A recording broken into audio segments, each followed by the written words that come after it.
L'Appel de Cthulhu est un jeu de rôle d'épouvante publié pour la première fois par Chaosium aux États-Unis en 1981. Je ne parlerai ici que de sa version d'origine, à savoir l'épouvante Lovecraftienne des années folles. Ce jeu est inspiré de près ou de loin des écrits de Lovecraft et de son style mystérieux et oppressant, décrit comme de la wired fantasy.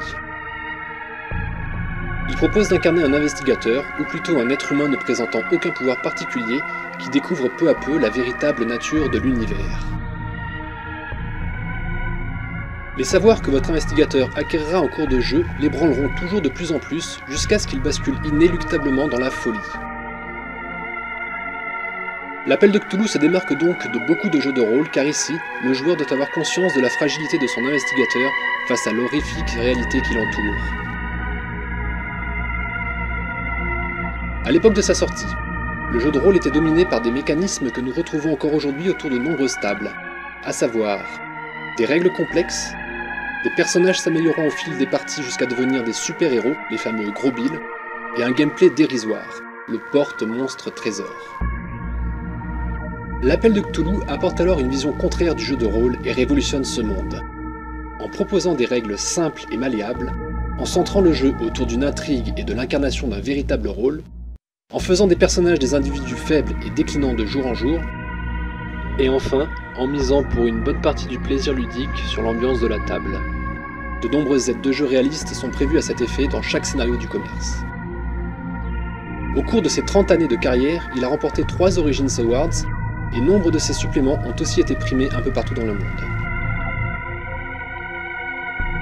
Une partie de l'Appel de Cthulhu s'apparente davantage à une véritable œuvre d'art qu'à un tactical game.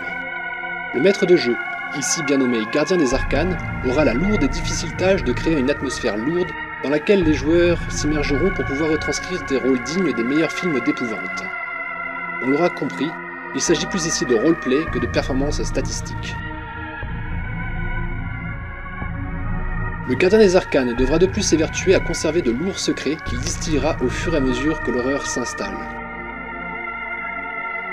L'Appel de Cthulhu mise une bonne partie de son ambiance sur ces secrets bien gardés, voire indicibles, que Lovecraft créa durant 35 années d'écriture, puis continué par un large cercle pendant sa vie, et après sa mort en 1937.